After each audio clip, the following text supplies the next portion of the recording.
নমস্কার, আমি শর্মিলা। আপনারা সবাই কেমন আছেন? বঙ্গকন্যা ব্লগে আপনাদের সকলকে স্বাগত। আজ একটি বিশেষ দিন, 2 অক্টোবর মহালয় প্লাস আজকে গান্ধী জয়ন্তী। তো সব ছুটিগুলো একসঙ্গে। তো আজ ছুটির দিন, একটা পুজো পুজো ব্যাপার, তাই বাড়িতে সকাল থেকেই লুচি, আলু চচ্চড়ি সমস্ত কিছু শুরু হয়ে গেছে। পুজোর একটা আমেজ, চারধারে একটা হালকা ঠান্ডার একটা হাওয়া। তো সেই পুজো পুজো ব্যাপার তো একটা থাকে, আর পুজো তো চলেই এসছে। দেবী পক্ষ শুরু হয়ে গেছেন, মা আসছেন। তাই সকলে খুব ভালো থাকুন, ভালো কাটান, একসাথে থাকুন, একসাথে খাওয়া দাওয়া করুন, হইচই করুন। সবার যেন খুব ভালো কাটে পুজো। আর কারা কারা সকালে উঠে মহালয় দেখেছেন বলুন তো? বীরেন্দ্র কিশোর ভদ্রের সেই মহালয়ের সেই আওয়াজ বলুন, সেই কানে না গেলে মনেই হয় না একটা পুজো পুজো ব্যাপার। পুজোর এই মহালয়ের যখন শুরু হয় তখন ওনার ভয়েসে যেটা বলেন, দেবী মহিষাসুর মর্দিনী, তখন এটা শুনলেই মনে হয় যেন মা মর্তে আগমন করছেন বলুন।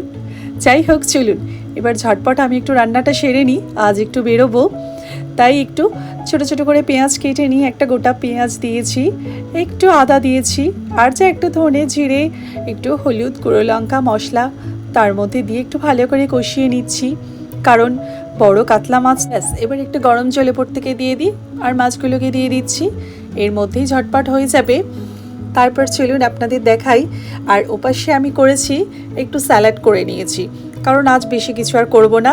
ব্যাস, এবার ওদের আস্তে আস্তে খাবারটা দিতে থাকি দুপুরের, কারণ বেরোবো। এবার আমিও একটু নিয়ে বসে যাই, আজ তো বেরোবো, তাই একটু ঝটপট করে বেশি কিছু করিনি। একটু ভাজা, একটু স্যালাড আর মাছের ঝাল, ব্যাস। চলুন এবার নামি, এবার বেরোনোর পালা। কারণ আমাদের শো হচ্ছে 6টা থেকে। একটু জাস্ট রেস্ট করেই রেডি হয়ে বেরিয়ে যাচ্ছি, কারণ 4:30-এর মধ্যে না বেরোলে হবে না, ওদিকে তো যেতেও একটু সময় লাগবে। আর একটা ব্যাপার হলো, গাড়ি পার্কিংয়ের ভীষণ সমস্যা জানেন, তো সেই কারণে একটু হেঁটেও যেতে হবে। চলুন এবার বেরিয়ে পড়লাম। আর বহু বেরোনো মাত্রই বাড়ি থেকে সঙ্গে সঙ্গে একটা আইসক্রিম নিয়ে নিয়েছে। তার এটা রাখাই ছিল, তার ঠিক তাকে তাকে ছিল কখন বেরোবে আর যেতে যেতে সে খাবে। আর চারপাশটা দেখুন, এখনই বেশ রাস্তাঘাটটা একটু কিন্তু ভিড় লাগছে, কারণ মহালয় থেকে কিন্তু অনেক পুজোই তো দেখা শুরু হয়ে যায় অনেকের, যেমন শ্রীভূমি, আরও কিছু কিছু জায়গা উদ্বোধন হয়ে গেছে। তো আজ এবারে একটা জিনিস দেখলাম, রাস্তায় কিন্তু কোনো লাইট, টুনি লাইট বা কোনো রকম কোনো কিছু সেরকম জ্বলছে না। চলুন এবার আমরা চলে এসেছি এক্সাইট মোড়। ওর বাবা ওপাশে গাড়িটা রাখতে গেছে, আমরা এই রাস্তা বরাবর ধরে একটু হেঁটে যাচ্ছি। জাস্ট আর 2-4 মিনিট একটু হাঁটলেই আমরা চলে আসব এমপি বিড়লা প্ল্যানেটোরিয়াম, যেটা তারামণ্ডল নামে আমরা চিনি। যেমন এই দেখুন, beautification and maintenance by MP Birla planetarium, এরকম কিছু কিছু জায়গায় লেখা আছে, কিন্তু এই ধারগুলোতে কেউ হাত দিতে পারবে না। খুব সুন্দর করে ওনারা গাছগুলোকে সাজিয়ে কাটিং করে রেখেছে। চলুন এবার আমরা এমপি বিড়লা প্ল্যানেটোরিয়ামে ঢুকে গেছি। এই সেই বিড়লা তারামণ্ডল, যেটা ছোটোবেলা একবার এসেছিলাম জানেন, স্কুল থেকে। তারপরে তুলিকেও এনেছিলাম, এখন বুবুকে নিয়ে আসার পালা। বুবুর এই সময় দেখতে বেশ ভালো লাগবে, কারণ ওর পড়া রিলেটেড প্ল্যানেট, জুপিটার, এই সমস্ত জিনিস এখন পড়ছে। এই হলো টিকিট কাউন্টার। চলুন, টিকিট কাউন্টারের ঠিক ওপরে দেখুন টাইম টেবিল দেওয়া আছে, কোন টাইমে কোন শো হয়। আমাদের টিকিট কাটা হয়ে গেছে। এখানে আমাদের টাইমিং দেখুন 6টায়, আর পার পার্সন টিকিট হচ্ছে 120 টাকা করে। এই এমপি বিড়লা তারামণ্ডল, যেটি এমপি বিড়লা প্ল্যানেটোরিয়াম নামেও সবাই জানেন। তো এখানে এই এমপি বিড়লা প্ল্যানেটোরিয়াম জানেন, এটি পৃথিবীর মধ্যে কিন্তু 2য় বৃহত্তম তারামণ্ডল। কত গর্বের বিষয় বলুন, আমাদের কলকাতার মধ্যে এটি বৃহত্তম, আবার 2য় বৃহত্তম তারামণ্ডল। যাই হোক, আমাদের টিকিট কাটা হয়ে গেছে। আমরা কিন্তু এখানে একটু ওয়েট করছি, ওর বাবা আসলেই আমরা এবার ভেতরে ঢুকে যাব। বাইরে আজ যদিও ভীষণ গরম আছে, তো একটু দাঁড়িয়ে আমাদের জাস্ট একটু চারধারটা একটু দেখানো।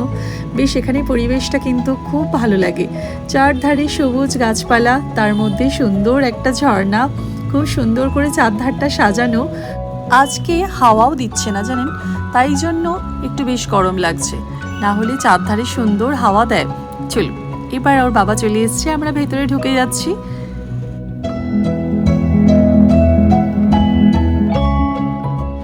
ভেতরে ঢুকে এবার আমরা এই রিক্লাইনের চেয়ারের মধ্যে বসে এত সুন্দর মাথাটাকে হেলিয়ে দিয়ে তারপর এই সমস্ত প্রোগ্রামগুলো দেখা, বেশ একটা ভেতরের পরিবেশটা দেখে বুঝতে পাচ্ছেন চেয়ারগুলো কেমনভাবে সমস্ত কিছু সেট করা। এই রিক্লাইনের চেয়ারের মধ্যে বসে কি মাথাটাকে হেলিয়ে যেন মনে হবে সত্যি আমি কোনো মহাকাশে যাচ্ছি, বা মহাকাশের সমস্ত মানে চাঁদ সূর্য সব কিছু যেন দেখতে পাচ্ছি হাতের সামনে।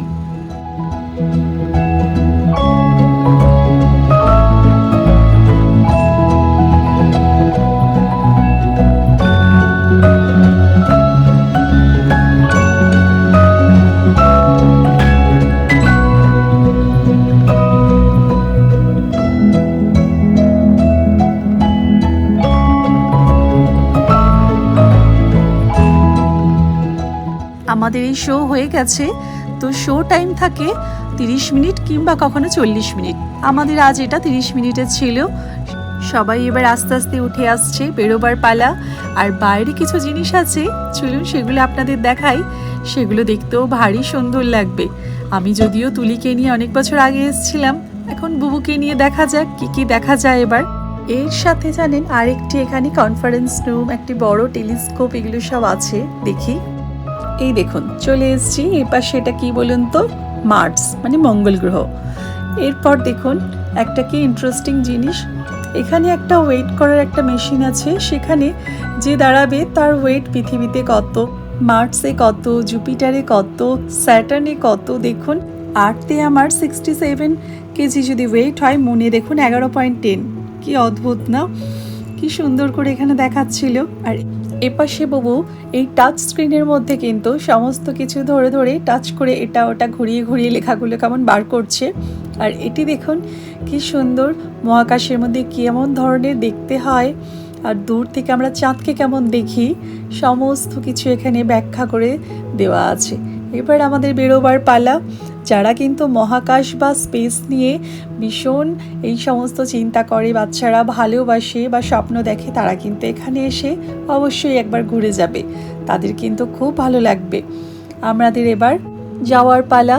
এবার আমরা বেরিয়ে যাচ্ছি।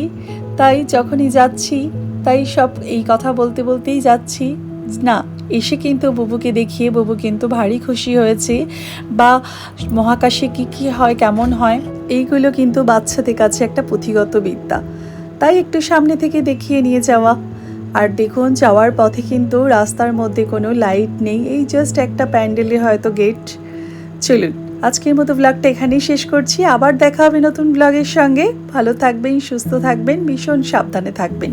আজকের ব্লগ ভালো লাগলে একটা লাইক করে দেবেন। টাটা।